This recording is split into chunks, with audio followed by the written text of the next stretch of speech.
Probabilmente hai aperto questo video perché la tua cronologia in questo momento è piena di video a tema Hogwarts Legacy. Magari volevi capire come funziona il gameplay, magari volevi giustamente vedere qualche anteprima prima di stabilire se il gioco vale i tuoi soldi e soprattutto se meritano di finire in tasca alla Rowling.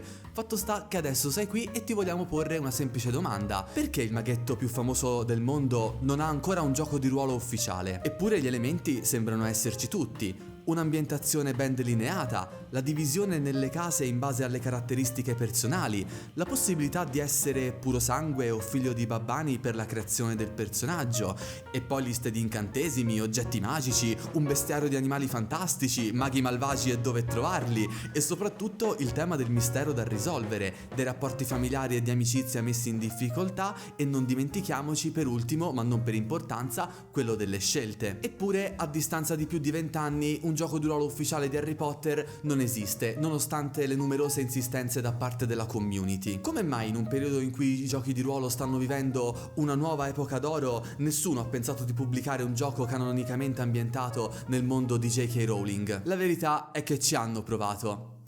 Ed è qui che le cose si fanno più complesse. Per prima cosa, in alcune discussioni online diverse persone si sono chieste se si trattasse di un problema di copyright, ma personalmente lo trovo l'ultimo dei problemi, dal momento che se la Warner Bros. Avesse voluto sfornare qualcosa, il modo lo avrebbe certamente trovato, altrimenti non si spiegherebbero i giochi ufficiali di Dune, di Alien, di Blade Runner realizzati dalla Modifius e dalla Free League per esempio. E sempre parlando di copyright, in un articolo apparso su Stuff nel 2009, la Rowling aveva affermato che per lei non c'era alcun problema per le fanfiction e per i prodotti non ufficiali realizzati dai fan, a condizione che non fossero a scopo commerciale, che non contenessero razzismo o pornografia e lei non fosse in alcun modo coinvolta nella loro realizzazione. Questa cosa mi fa un po' ridere se penso al mondo delle mod e come funziona e di come sono sicuro che stia già succedendo con Hogwarts Legacy. Se vi dico questo dettaglio è perché ci servirà tra un momento. Altri invece si sono chiesti se il problema non fosse proprio l'ambientazione in sé per sé, da molti ritenuta sbilanciata nelle sue regole e nel funzionamento della magia. Altri ancora hanno aggiunto che un gioco di ruolo focalizzato su dei ragazzini che devono risolvere dei misteri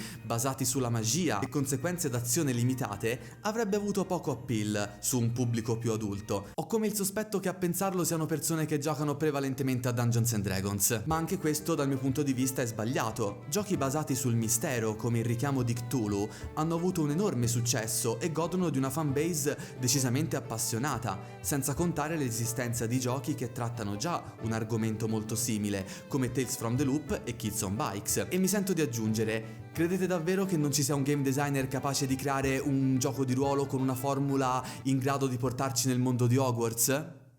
Ed è qui che veniamo al succo della questione. In un articolo apparso su Isola Ilion nel 2017 che porta la firma di Simone Formicola, membro dei Two Little Mice, autori di Household e di Broken Compass, il problema è stato sviscerato. Ci viene infatti detto che David Petersen, autore di Mouse Guard, aveva effettivamente proposto alla Warner Bros. Un progetto di GDR con tanto di illustrazioni e schede già pronte, ma che la stessa Rowling si sia opposta a questo e a molti altri progetti legati al mondo di Harry Potter. E per quale motivo, vi starete chiedendo?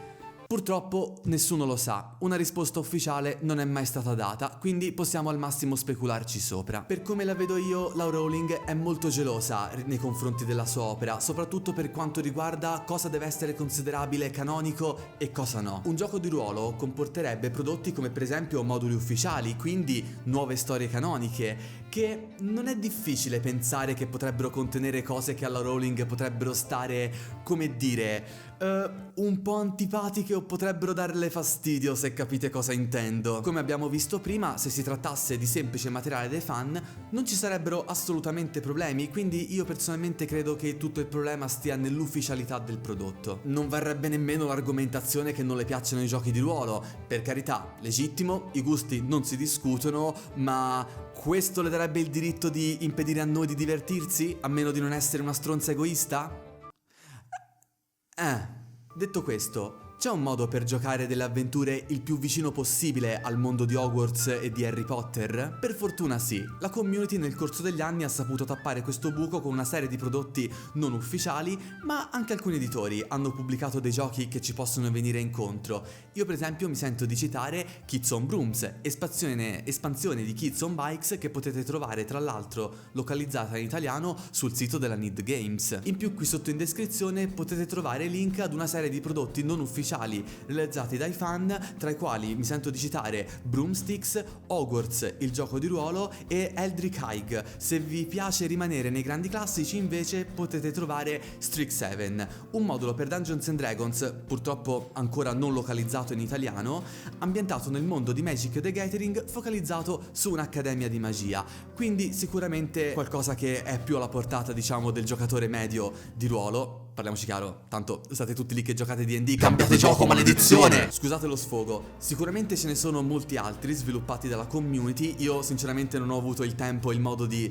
riuscire a scoprirli tutti, ma sentitevi pure liberi di commentare qui sotto al video con i link a questi giochi, se ce ne fossero, in modo da aiutarci tutti insieme come community. Tra l'altro stavo quasi scordando, qui abbiamo la lista di incantesimi di Hogwarts, il gioco di ruolo, tra l'altro, e spero che questo piccolo extra vi sia piaciuto e non so se ce ne saranno altri in futuro di focus come questo, perché no, fatecelo sapere eventualmente anche nei commenti. Noi ci vediamo giovedì con la prossima recensione di un gioco di ruolo e vi invito, se non l'avete ancora fatto, a iscrivervi a questo canale, di mettere un mi piace, di cliccare sulla campanella per rimanere aggiornati su tutte le nostre prossime uscite e se volete di seguirci anche sulla nostra pagina Facebook e sul nostro profilo Instagram, e se volete fare due chiacchiere più in tempo reale con noi sul mondo del gioco di ruolo vi invito a unirvi al nostro gruppo Telegram, tutti i link sono qui sotto in descrizione. Daniele dal forum Sententiam, chiudo.